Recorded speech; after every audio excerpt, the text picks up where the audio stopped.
brothers, tourists, and ladies, to another episode of The Chapter House, the Old Glory Club's look into the men who make up the chapters of the Old Glory Club. Joining us this week is the Carolina Gold Coterie, who I promised you all 2 weeks ago would be appearing last week. Alas, it was a great oversight on my part that it fell on Ash Wednesday, and there were many an obligation that stood in the way of this broadcast. Worthy obligations. So the Carolina Gold Coterie from South Carolina, represented by Dweller. How are you, sir? Good, sir. Thank you for having us. So, I mean, the name Dweller, I don't know if this is because I played too many video games growing up or read too many fantasy novels, but is that like a dweller in the dark, or do you dwell in poverty? In what do you dwell? It's related to my profile picture. It's based on this weird book called Man After Man. It's like hypothetical evolution, stuff like that. Very interesting. That reminds me of Man Plus. I don't know if you ever read that one. No, sir. It's a weird sci-fi. Came out in the 70s, but we'll save that for another time. And John, how are you, sir? Doing all right. All right. I mean, all right is better than bad. So I'm glad that we could get you at all right. Oh, it definitely is. So South Carolina, Carolina Gold. I don't know if there was gold found in Carolina, but what does that refer to? So it actually refers to a strain of antebellum rice that made the planters here fabulously wealthy. Most people probably know the phrase Carolina Gold nowadays from the mustard-based barbecue sauce, which is associated with South Carolina. That's sort of our, each state has their version of barbecue sauce. Ours is the Carolina Gold mustard. And there's actually an interesting history there, even if we didn't get our name from the mustard. It was popularized by Maurice Bessinger, who was an outspoken segregationist all the way from the 1960s to his death into the 2000s. At the turn of the millennium, he actually had the largest barbecue chain in the United States. And when the Confederate flag was taken down from the South Carolina state capitol, Bessinger defiantly raised the Confederate flag at all his restaurants. Base. But we actually get our name from the rice, which, like I said, is from Antebellum, South Carolina. In 1775, 66 million tons of rice were produced that year in South Carolina alone. By 1860, that number had risen to 117 million tons of rice. But by 1890, it declined to 30 million tons. You can guess, the Civil War, the freeing of the slaves. But actually, the decline had already started in the 1830s when the Europeans opened up East Asian markets and flooded the world economy with large quantities of cheap East Asian rice. Now, the name Carolina Gold, the rice was called that because of how wealthy it made the men, but it was actually an especially, it's known for its good taste. It's probably better than any other rice in the world. So if you ever get a chance to try it, absolutely do so. But since, the decline of rice production, eventually Carolina Gold rice, the original strain, was lost entirely. A series of hurricanes. By 1911, it was gone completely. But 30 years ago, there was an effort to revive the real strain. It was found in like a seed lab or something. So today, you can once again buy the Carolina Gold rice. The only authentic, real Carolina Gold rice is from two companies, Anson Mills or Carolina Plantation. Those are the only real Carolina Gold. And if you can get some, I'd highly recommend it. It's unlike any rice you've ever had. I mean, so, I get to learn a lot of things about America and American history hosting this show, for which I am eternally grateful. But this is one of the more interesting little facts about America that I just didn't have even the faintest idea about. So South Carolina produced rice. All right. I'm going to be honest. The extent of my knowledge of South Carolina is that there is a town that is a hive of the most boomerism known as Myrtle Beach, and that's all I got. So the fact that rice was at one point a big part of the economy there is kind of mind blowing. So pardon my my kind of gushing over this. That's very interesting. Yeah, it was rice and indigo, and I think tobacco at some point too. Yeah, cotton, everybody thinks about, cotton when they think about the South, but in South Carolina, it was more, the rice, the indigo, and the tobacco. All right, well, now I'm going to have to buy some of this rice because I do love to cook, and you've sold me on it. You said Carolina Plantation?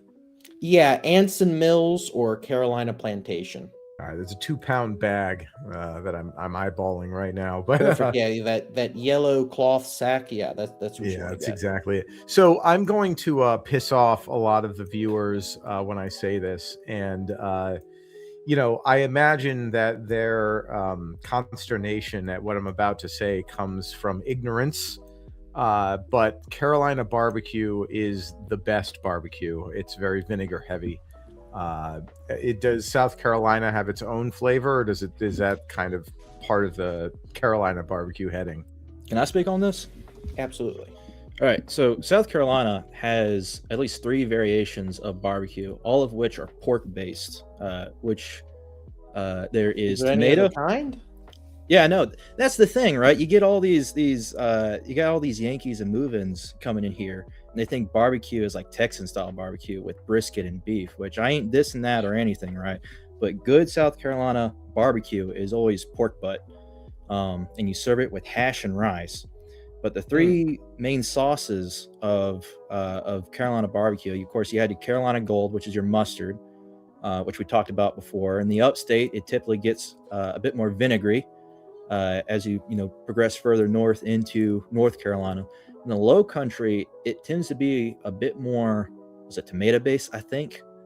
So you get these certain areas, and there's a bunch of maps, at least I've seen on Twitter, that sort of map out the areas where you'll be able to find the different mixes.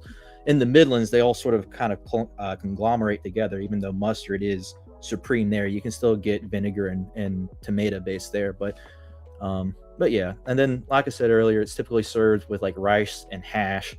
And do Yankees even know what hash is? I think that's a well-kept secret, right? I believe it is. Hash, at least the way that my family has made it for reunions, and the recipes differ. Like I know a buddy whose family uses like goat meat, was it lamb meat or something like that. But the way that my family makes it is you start off with pork butt, chicken, and then you put some liver or some chicken liver or chicken hearts in there too.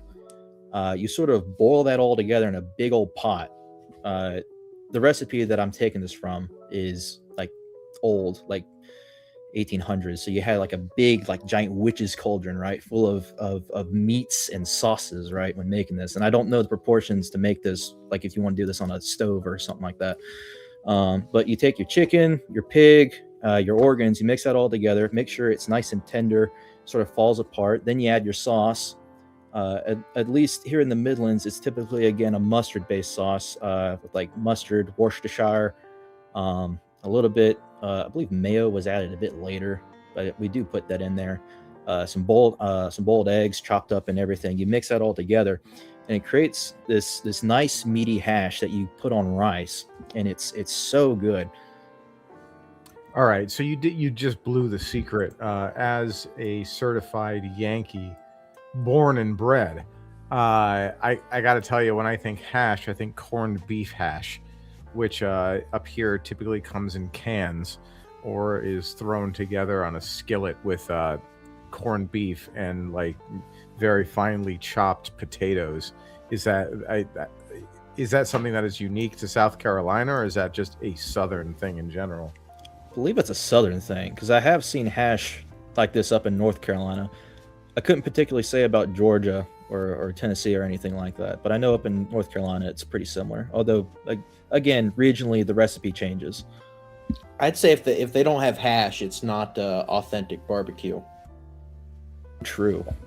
I mean, I'm gonna have to get down there and try that. Like, I spent a fair amount of time in Kentucky, and I got exposed to fried okra for the first time, and I love it. And I also got exposed to grits for the first time, but I'm not a fan of those. But just sticking on the Carolina barbecue thing. So my exposure to Carolina barbecue is all North Carolina. It's all the vinegar based. I didn't realize that South Carolina had 3 distinct kinds of Carolina barbecue.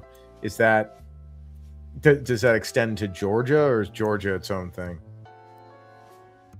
We don't know what's going on down there. We stick away from them. Yeah, Alabama's got their own crazy stuff with Alabama white. Yeah, I mean, for the best. One of the best parts about America is how many different Americas there are, right? One of the things you guys wanted to bring up, and this is something I'm interested in as well, is the logo of the Carolina Gold Coterie. Is that something we've got, Mr. Producer? There we go. All right, So- yeah, I can talk a bit about this. So this was drawn by one of our members, and it's made up of a few different South Carolina flags. So the laurel and the ribbons around it, those actually come from the 2nd South Carolina Regiment that fought in the Revolutionary War. It was carried by William Jasper under command of Francis Marion in the Siege of Savannah in 1779. William Jasper is actually a somewhat important figure in South Carolina history. He saved the flag of Fort Moultrie in the Siege of Charleston. So during the Siege of Charleston, Fort Moultrie was this little wooden fort. It was being bombarded by the whole British Navy. And at one point, their flag got shot down. So then William Jasper, while everybody was cowering, he jumped out and he picked up the flag and he raised it again. We lost the Siege of Charleston, but Fort Moultrie never really fell. And that sort of leads into one of the other parts, the state flag with that palmetto and that crescent. That's also from Fort Moultrie. It was actually made of palmetto tree logs, and this is a very famous story from here. The British cannons, when they would shoot the palmetto logs, they're sort of it's a tree, but if you ever see one cut in half, it looks more like a sponge than a tree, and these spongy trees would just absorb the cannon shots, and so they couldn't destroy the fort until eventually they took the rest of the city and they surrounded it. And the crescent is a more controversial history. Nobody can say exactly where it's from. The most likely is that it's a gorget that was either worn by officers or was also worn on the hats of South Carolina infantrymen in the Revolution, and the crescent was also flown on the flag of Fort Moultrie that William Jasper picked up. On the right side of it, there is you have this blue cross over red. That's based on the sovereignty flag of South Carolina, and it's got a little yellow jasmine over it. That's our state flower. The sovereignty flag was flown in South Carolina after secession during the Civil War. Most southern states have some sort of special flag that they flew during the Civil War. They're pretty interesting and they're fun to fly because most people that hate the Confederate battle flag, they don't know enough history to know what the sovereignty flags are, so you can sort of get away with those. Then in the middle, we have that sword. That's actually the sword of state of South Carolina. It was in use from 1704 to 1941 for ceremonial things. 1941, it was stolen and has since never been recovered, so it's a bit of a mysterious object. And we have that Tex Vita Potior Libertas. That was also on that 2nd South Carolina Regiment flag. I think it means liberty over life. So you'd rather be, you're willing to die for your freedom, basically. Yeah, it's kind of the same sort of thing that New Hampshire has with their live free or die sort of thing. We actually down here we like to say in New Hampshire it's a motto. Down here, live free or die is a way of life. Yeah, I'm disappointed to say that that might not be entirely inaccurate. Although I've got to say, New Hampshire doesn't really have building codes, so often they will die in house fires. But that sword, you said it went missing in 1941 and has been on the lam since. Yeah, FBI has it as they have like a list of like missing artifacts and art, and yeah, nobody's been able to find it since 1941. There's no leads as to where it went. You know, it was in the state capitol buildings, which you think would be a pretty secure place, and you know we had it for over 200 years. But yeah, it's been missing for 80, 90 years now. No sight of it.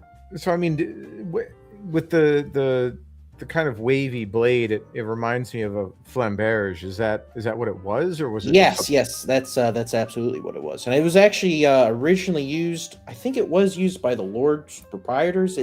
It's all the way from the colonial times. It was, I think, given to us by the British or something. Yeah, in my mind, that speaks to Scots-Irish heritage, but I might be talking out of my ass on that one. Yeah, I'm not sure about the artistic origins, but yeah, absolutely, it is a flamberge given to us by the Brits. I mean, that's awesome. I love that it was hand drawn.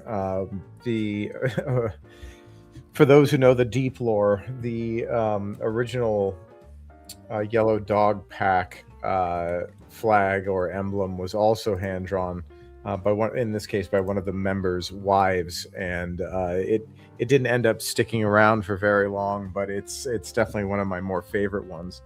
So I'm glad that you guys got something as this is very interesting, and it speaks to your guys' love of your own heritage. I mean, as far as Old Glory Club chapters go, the Carolina Gold Coterie is one of the younger chapters. Those of you who came together to make it, are many of you into like the heritage of South Carolina, or was it like just one or two select members who really knew their stuff? I think everyone had an interest. Most people, I guess I'd say about half and half were natives versus people that moved here. But even the people that move here, they really fall in love with the state and get deep into the history. Our chapter president couldn't make it tonight, but he's an out-of-stater. But he had done a whole bunch of research on John C. Calhoun, really scholarly stuff. But so he's definitely fallen in love with the state. And unfortunately, he couldn't make it tonight because he had a new child born. We've had two newborns in the last like 3 or 4 days in the chapter. So that's really great stuff to see. Yeah, Mazel Tov. That's the best way to stave off replacement is for the men of the Old Glory Club to have many, many children. One of the things I'm curious about, well, before we get on to this, being a younger chapter though, how does your the age demographics of the chapter kind of break out? Well, first of all, I'd say we actually got a lot of our paperwork done before a lot of the others. Our actual state inception is like sometime in March last year. It just took a while for us to get moved through Central's acceptance. But as for the demographics of the chapter, we have a couple guys in their 50s. I think most are like upper 20s to mid 30s, in that sort of range. I might be one of the youngest here at 25. Yeah, I mean this kind of tracks with the demographics of most chapters. There are some that are Zoomer heavy, but it seems to be some older guys and mostly millennials. Do you guys have any Zoomers interested? I mean, I'm a Zoomer. I think John is a Zoomer. I am. Yeah. Okay, so you guys are the older Zoomers. Yeah. I'm actually younger than you. Oh. Well, that's great. So do you guys like when you well, let me ask this first. Like how often do you guys meet up in person? So we have the chapter broken up into three sort of formal or informal regions. We've got the Low Country, the Midlands, and the Upstate. So we have a book reading once a month, and currently we're reading through Imperium. That's been great. I'd absolutely recommend that to everyone. So we have our book reading, which is with our local region. Then once a month we have a statewide meeting that's typically online, but once a quarter we make sure to have a in-person meeting. Last time, or for our winter one, we had a Christmas party that went great. Then our upcoming one, we're actually going skeet shooting. That's our second time going skeet shooting together, and I expect that'll be a lot of fun. Yeah, skeet shooting is always one of those things that I've really enjoyed. They call when you shoot the trap courses, it's like hillbilly golf. Unfortunately, it's generally frowned upon to get as cranked on the trap range as it is on the golf green. But I've heard some people say that you should train the way that you shoot. So I think it might be worth tying one on before you get the shotgun in your hand. Oh, absolutely.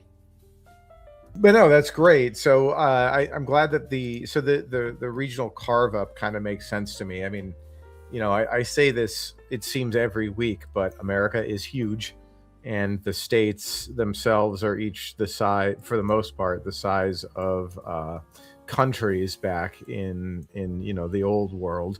So it's kind of necessary to break it up that way. But as Zoomers, have you guys felt that there's been a kind of natural mentorship that comes from the older guys, or has there not been enough time to kind of establish that sort of thing? Maybe not in a formal sense. One of our older guys did lead a training session that I won't say too much about because it's sort of internal. But I love hearing from our older guys. John, you're closer to one of them, so maybe you can say something. Actually, it's that same guy. I mean, we've met several times outside of chapter meetings, and it's always a pleasure to hang out with him, talk with him. It's been real great, honestly. I mean, that's great to hear. I love to hear this. I mean, the Old Glory Club as a fraternal network is supposed to be something where we're lifting each other up. So I'm glad that this is something that has just naturally occurred in South Carolina.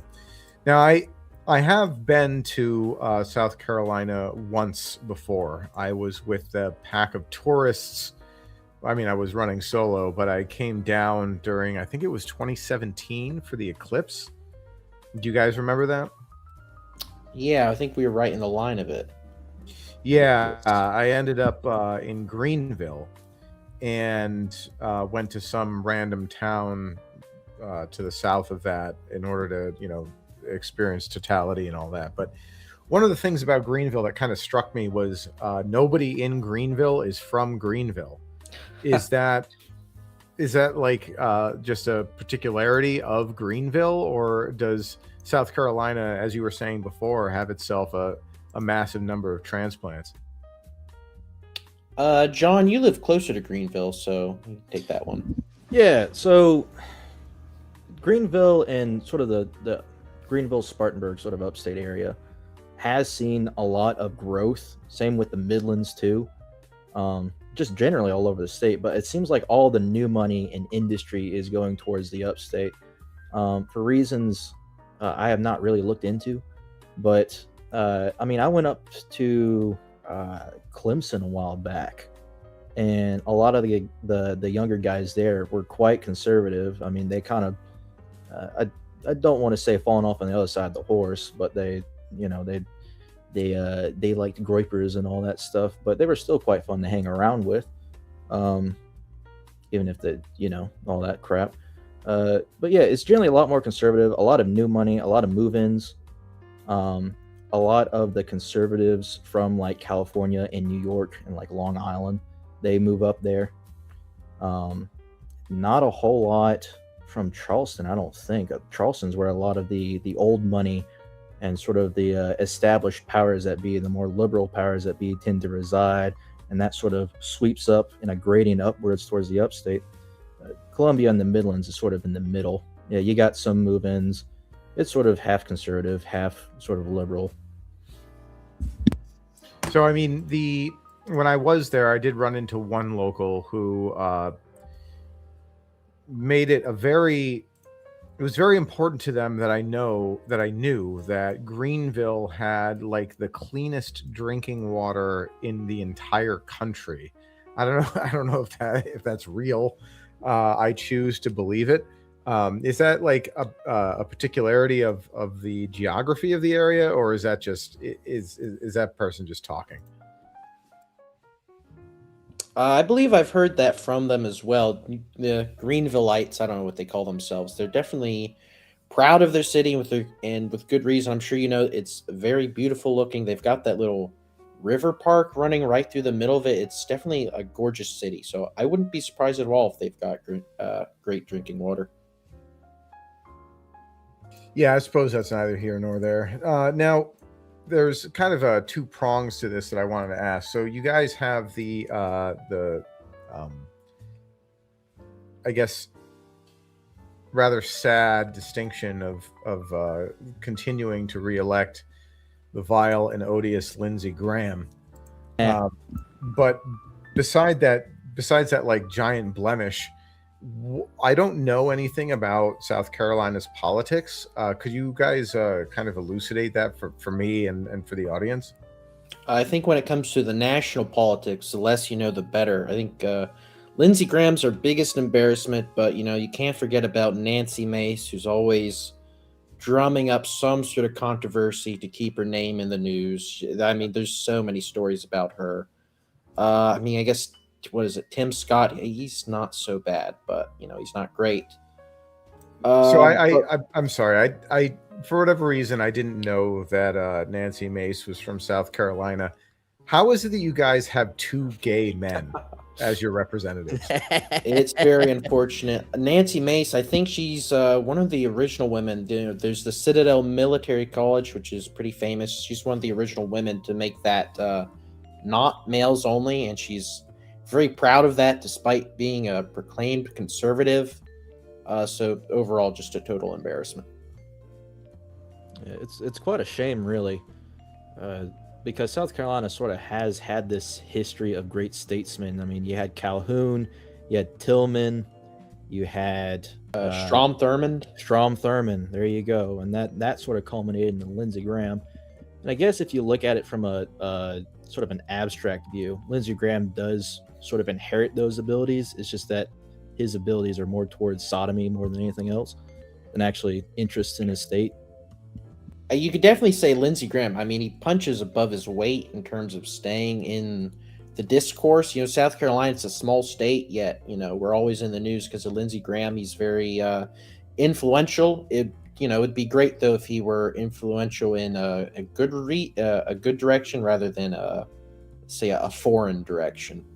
Yes, I mean, we don't need to mince words. I'd much rather him be pro-American or pro-South Carolinian over the pro-Israeli, which seems to dominate his every waking thought. Though I suppose he is a sodomite, so that makes sense. But getting away from like the national politics, what's it like down there on the ground? The local politics, they aren't that bad. We also, we had Nimrata Haley used to be our governor. So that wasn't man, great. jeez, guys, Yeah. you gotta get something. It's bad. You gotta have It's some bad. wins. The one of the reasons why it's bad is because we have open primaries, so it sort of evens everything out. I mean, Democrats hardly win, but that doesn't really matter when Democrats can vote in Republican elections and vote the most milquetoast liberal conservative people ever. Yeah, I actually Nimrata Haley was kind of responsible for like part of my political awakening, because I remember when she was justifying removing the Confederate battle flag from the state capitol, that her mealy-mouthed, you know, cowardly defense of this decision made me realize that women just shouldn't be in politics. Which, you know, I can say I appreciate her for that sort of thing. But I didn't know at the time that she was also Indian, which is quite the thing. But is that something that you guys have seen? I mean, I've been asking every chapter this. Has South Carolina been invaded by the Jeet menace? I honestly don't think it's that bad. I don't see that many Indians here. I think demographically, we really don't have that many. We definitely have the Hispanic influx, but certain places in South Carolina, like Charleston, South Carolina, I believe over the last 40 years is actually whiter than it used to be, and part of that is people coming from the Yankees coming from up north for all the industry that's moving here. So I guess we're partially thankful to them for that. They seem to, my experience is quite different. They seem to be congregated all around Columbia, um, and sort of the major universities. I mean, you have USC in Columbia, you have Clemson up in Clemson, and they both recruit heavily from the subcontinent. If I remember correctly, the lead engineering team at Clemson came up with this stupid emergency vehicle back when Helene struck. They're like, okay, let's get together and make this awesome off-road rescue vehicle, right? And so they made it, first of all, they made it electric, and then they put AI into it to where it could warn you of dangers up to 15 yards ahead, which is no, excuse me, it was like 100 feet. It's like 100 feet or like 15 yards or something like that. A very short distance within eyesight, which was completely useless. And they showed off this magnificent engineering feat, to put it in a way. And you look at the entire team who did it, and it's just all subcontinentals. It's quite a tragedy, really. Yeah, I mean that might be the gayest thing I've ever heard. I imagine that they got massive amounts of state and federal funding to put together that sort of thing. Oh, definitely. And Clemson is sort of known in South Carolina as the more conservative university, and even then, it still has issues like what I just mentioned now. And then I believe it was from earlier last year with it was it during Charlie Kirk's assassination, where Clemson's staff, a couple of Clemson staff said something about that, and then they paused on what am I trying to say here? They said maybe we'll fire them, maybe we won't. And then a bunch of the Republican legislators that got pressure on them, and then obviously national coverage on them. And I think they did end up firing those staffers. Well, a small victory, but a victory all the same. Actually, so we keep going off in all these directions, but I did want to stick on what the state is like politically within the state. Now, I know you're saying that there's a lot of influx of Yankeedom, and it's one of these things. You say Charlotte is becoming, or I'm sorry, Charleston is becoming whiter. The viewer may be interested to know that Chicago is actually becoming whiter as well. I don't know what all that means, but when you're talking about the influx of Yankees into South Carolina, you say some of them are coming down for the industry, but I imagine many of them are retirees. So many of the Myrtle Beach area and everything along the coast there is it a mix between those two, or is it really favoring the old over the young? It's definitely a majority of retirees when you look at the raw numbers. But walking around, you do see a lot of young white families with young kids, stuff like that, and mostly they're usually Yankees. A lot of them come down for we got the Boeing plant down here. We have a lot of German industry, a lot of automakers, stuff like that. So it's all the retirees, but then we also get a healthy mix of younger working families to help even that out. Yeah, All right.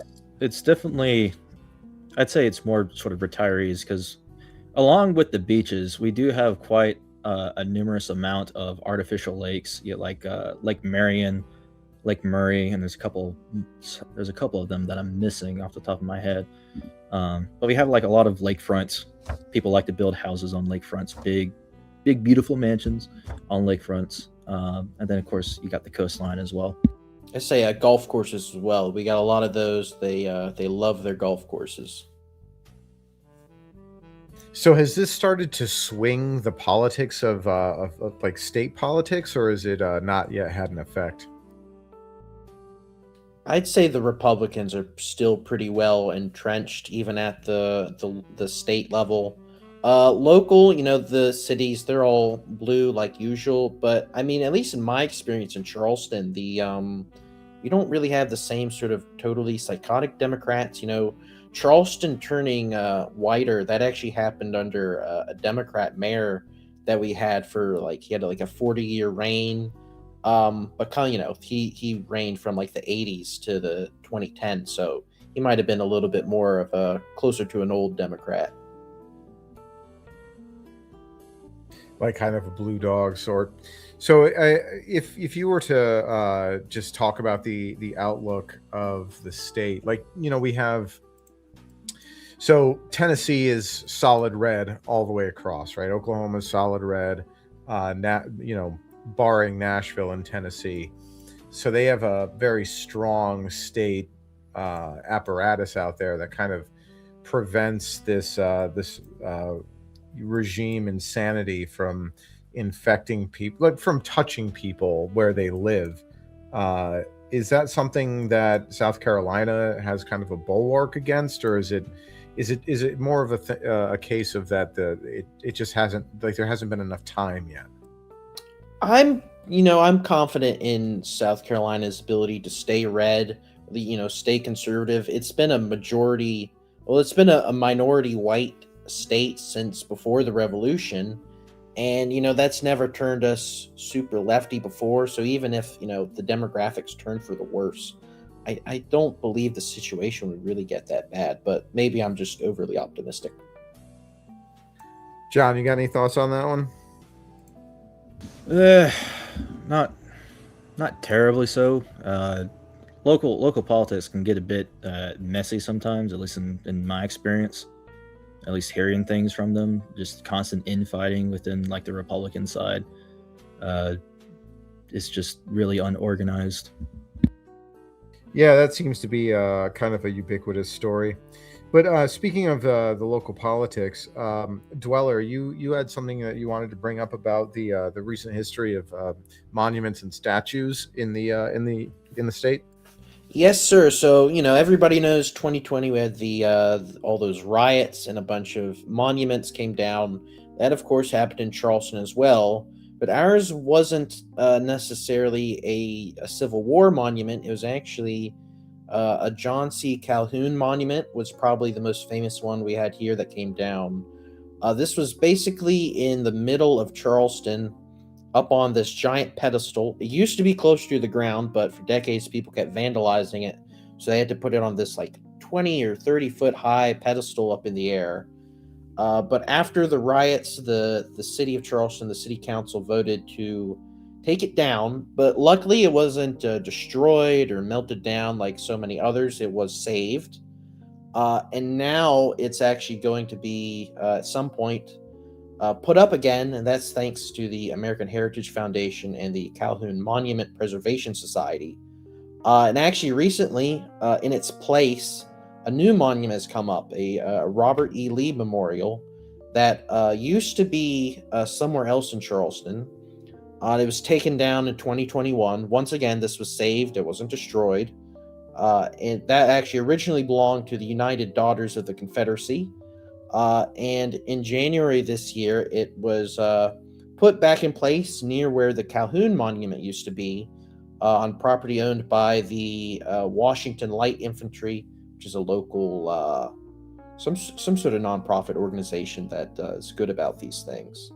So we actually have monuments coming up, and ours haven't been destroyed. So it was bad that they came down in the first place, but we've held on a little better than other places. Well, I mean, that is very encouraging to hear that they they didn't suffer the same fate as that very famous, or I suppose infamous, image of the bio-Leninist trash trying to melt the face of Robert E. Lee and failing, which unsurprisingly.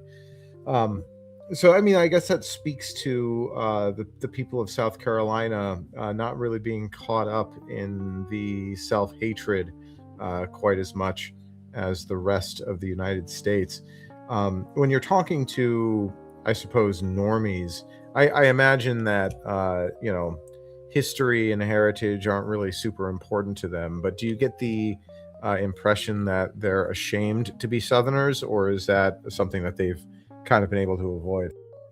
I'd say people are at least proud to be South Carolinian. Everywhere you go, you see stickers and signs that say, native. And I think either the T or the I is replaced with the South Carolina palmetto tree. So there's definitely a strong sense of at least South Carolinian pride here. And especially in Charleston, Charleston's always been a leader in preservation. So there's a strong spirit of that here. And that sort of helps from certain things coming down. That is good to hear. I, being a New Englander, you actually see a lot of the palm and crescent stickers on the back of people's cars in southern New England. And I imagine that's mostly boomers who like to winter down on the coasts or have their lake houses, as you say. So there is quite a bit of South Carolina pride that even makes it all the way up here. Before we get away from South Carolinian history, John, could you tell the viewers and tell me as well what it is to be a user? Yes, a bit of context for that. There has actually been a German presence in South Carolina before the Revolution, about 1752. And these Germans brought over their sort of, what's the right word I'm looking for? Practices and superstitions with them. And one of the things they practiced, which was used to heal, was called using, which is sort of a sort of, I don't know what you call it, bastardization, a fusion of Christianity and paganism. Essentially, let me pull up a reference here. Let's see. So it was a form of sorcery that they used for healing, and typically it was given sort of a let me just give this example here. So back in the day, there's this thing called what they called a schlier, or a jaw swelling in children. And the process for healing this incantation, or excuse me, for using the incantation for healing the schlier, was to take a child and take him to a brook, and while the water from the brook was dripped and poured onto the swollen jaw, a couple of German lines were recited in a sort of low tone, and I will do my best to pronounce it correctly. It goes as follows: Der Schlier und der Drache gringen mit einander über den Bach. Der Schlier sich verdank und der Drache verschwand. Gott der Vater, Gott der Sohn und Gott der Heilige Geist. Amen. Which in English is, the Schlier and the dragon went together over the brook. The Schlier was drowned and the dragon disappeared. God the Father, God the Son, and God the Holy Ghost. Amen. So you see, there's this, essentially what they did, and this seems to have been taken from the area of Germany that they came from, which was around like Baden-Württemberg, Stuttgart area, right? they essentially just took like pagan incantations and prayers and just added, God the Father, God the Son, and God the Holy Spirit onto them. And some of them even go as far as to just essentially just Bible verses. Like this one here is for healing of a toothache. And it doesn't particularly say what you do with the toothache, but the word you're supposed to recite, at least in English. As the Lord passed by, he saw Peter and said unto Peter, What aileth thee, Peter? And Peter said unto him, My tooth acheth me. And the Lord said unto Peter, Believe and thou shalt be saved. And so you get this is something you don't really see all that often, is sort of this area of sort of, I don't know if it's stuck. Like you typically think of like early 18th, late 16th century, like Germany as predominantly Christian, right? But you still see some of this paganism seep through in the prayers, and that got transferred over to here, into America, and at least according to this the book that I have, a Carolina Dutch fork calendar. It survived at least into the 1980s, which I find completely fascinating, that there was these healers in the Midlands of South Carolina talking German and doing these incantations. It's really quite interesting. Yeah, this kind of reminds me of the charismatics, or the people who would do laying on of hands, although it seems to be much more exoteric in that they're invoking actual incantations rather than just, I guess you could say, channeling the faith. Does that? I mean, I didn't ask what your guys' confessional heritage is, but do you see any kind of remnants of this lurking around in South Carolina, or I mean, I suppose from what I'm hearing from both of you is that you're both somewhat urban. Is that correct? Yes, sir. I'm sort of halfway between the country and urban areas. Yeah, so I imagine that if this sort of thing survives to this day, it would kind of be around what you called it the Dutch fork, and I'm not familiar with that terminology. Could you explain what that is? Yeah, so there's two ways of going about it, or at least that is understood. One is that the German-speaking people, English and Scotch-Irish go up to them and say, "Hey, who are you?" And they go, "Ik ben Dutch Volk," and that sort of got anglicized into Dutch fork. Coincidentally, the area they decided to settle was the fork of the Broad and Saluda River, but a majority of that area is now taken up by Lake Murray.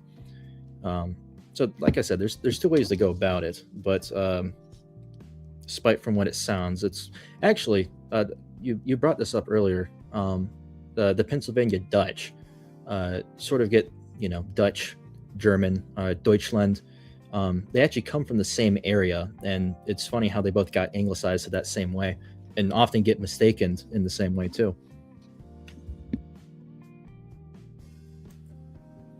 So I suppose the original question I had is, are you aware if any of this tradition lingers in South Carolina? Not that I know of. I do know that my great-grandmother was supposedly taught to use, but she saw it as demonic and didn't pass it on.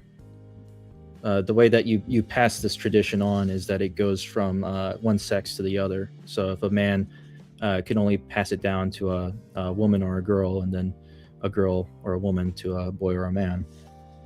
Now that is a very interesting detail that makes me wonder whether or not this would be considered a kind of left-hand path magic in the traditional sense. But that sounds like kind of a deep dive for another time. I will say the guy who recorded all of this was O.B. Mayer, Orlando Benedict Mayer, and he was a European-trained doctor for the area. And he often, he writes himself that he often goes to these users for ailments of himself and patients that he can't cure to, and he attests to the proficiency or the potency of this stuff. So it's very interesting. Did these things actually happen? Was he, talking out of his butt to write a good book? I don't really know. Yeah, I would love to see some kind of project being made to see if there are any practitioners that are still around. And I'm sorry, what man-made lake did you say the Forks were? Lake Marion? Lake Murray. Lake Murray. Okay. Is Murray spelled in the the traditional way? Yeah, Murr, I think AY. Okay, very interesting. Well, we're running out of time here, and we did get some very interesting information about what's going on in South Carolina. But I had some questions for you guys about the structure of the Carolina Gold Coterie. You said that you had kind of broken it up into 3 distinct regions. Did that come with regional hierarchical command structure, or is it kind of more loose? It's very loose. It's just an informal way, because in our bylaws, I think we have requirements for people meeting up for a certain irregular amount of time. So in order to allow people to do that more easily, so they don't have to travel across the state every month, we created these regional divisions just to help people get together. It's there's not like we have officers or a structure for each region. Do you guys have a set schedule for the entire chapter to meet, like quarterly or biannually? We know we're supposed to do quarterly things, and we get those planned. It's not like they have a set date way out. And with each of the regions only having not too many members, it's mostly up to when people's schedules can work. So the last week we've had a bunch of births, so that threw things off. So there's always little things that come up. Yeah, of course. Life happens, and we're kind of building around all of that. And this isn't something that I've asked a lot of chapters, and I'm not asking you guys for any particular reason, but what's your relationship with your surrounding chapters like? Do you guys get a lot of crossover? I think early on, definitely Nathaniel Green Society was a big help in getting us started, especially with our documentation and what meetings should look like. In one of our last quarterly meetings, we had a guy from the Georgia chapter to show up. He was very impressive, a really young guy. We haven't done too many events together. I think going forward, it would be a good idea to actually cooperate more with Georgia and North Carolina to get some things going. Whenever either of us have any, event going on, if we've got open spaces, we'll send an invite out, but we don't usually get too much interest. I think that's because we're not planning things in conjunction, so that would probably be something to do moving forward. Yeah, I mean, we have a lot of hope that the chapters will put on their own regional events, and that is happening. Obviously, the East Coast Forum was the big event outside of Central last year, and we're hoping to see that around the country more often. So I hope that I'll have a good reason to come back to South Carolina sometime soon.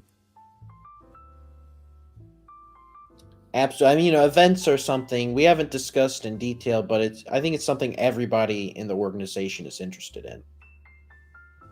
I do actually I mean, believe that this is all just talk right now, but we might do something with the Nathaniel Green Society for Kings Mountain, because it's close to the border, and both sides, North Carolina and South Carolina, are both involved in that battle there. But I don't know if anything official has come of that yet. Well, that's great. I'd love to hear how that all turns out. And just for my own edification, when Helene hit, I know that it hit, far eastern Tennessee and Western North Carolina pretty badly. Did you guys get the brunt of that? I think the upstate got sort of scraped. Maybe John, you would know more.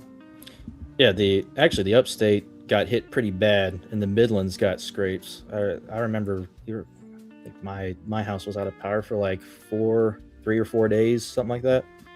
And then a lot of storm damage too, a lot of overturned trees, blocking roads and stuff like that. It was quite bad. Well, I mean, I'm glad that obviously people got hit. I hope it wasn't as bad as the North Carolina guys took it, but you guys are fully recovered, I imagine. Oh yeah, definitely. I mean, what happened down here was like pales in comparison what happened up in North Carolina. I actually went up to North Carolina not long after Helene, and you can just see like what used to be creeks just completely just hollowed and widened out down to the rocks. And these creeks are like not even that big. They may even be like 10 feet across or something like that. But just what has been hollowed out is like 5 times that. It's really something else. Yeah, man, I know that that area of the country is kind of notorious for taking it on the chin every couple of decades, but it still makes it brings a lot of opportunity, but there's a lot of human toll in it too. But let's take a look real quick at the super chats from King Arthur for $11.82, an oddly specific number of dollary dues. Salute from the LCS. Yes, your brothers in Montana looking out for the Carolina Gold Coterie. And Don Browning, while this isn't really a super chat, I think is worth talking about, gifts an Old Glory Club membership. We now have channel memberships where you can tune in for the lowest of the low, the sloppiest of the slop, video game streaming. It was bound to happen, guys. Hard times, man. Yeah, it's just the economy and all that kind of thing. We know our audience. I don't know what to tell you. But guys, we're coming up on time. I really appreciate you guys joining us. And this is the question that I ask every chapter. And I'd like an answer from each of you if you can. What is a piece of unsolicited advice that you would offer your brothers tuning in, whether it be related to the organization or something well, maybe even just unsolicited life advice? I'd say you got to show up, and that goes for a lot of things. Show up, show up, show up. I'm gonna be a bit what's the right word? A bit kitsch. Our state motto is "While I breathe, I hope," and I think that really goes a long way, especially in these trying times. That is an amazing motto. There's a from my youth, there was a song that I was always very partial to. And the chorus, the lead singer is saying, should I regret or ask myself, are you dead yet? And that while I breathe, there is hope. Yeah, something like that. Is that what the motto was, John? Oh, sorry. It's quite late for me. Yes, that is the motto. While I breathe, I hope. And then I think there's another one. I can't remember if it's a motto or not, but it's prepared in mind and resources or something like that. I mean, also sage advice. But brothers, Taurus, ladies, take from your fellows in South Carolina, while I breathe, I hope. As Jay Burden says, keep your chin up. Lie can't last forever. So I'd like to thank John and Dweller for joining us on this episode of the Chapter House. Thank you all for listening. Next week is the Black Apple Trading Company from Northwestern Arkansas. Be sure to check out Pony Express Radio every Thursday, 8 p.m. Eastern. and American Spirits every Monday at 9 p.m. Eastern. I don't know if that recently changed or if I'm just retarded. Either one is equally likely. But for the Old Glory Club, I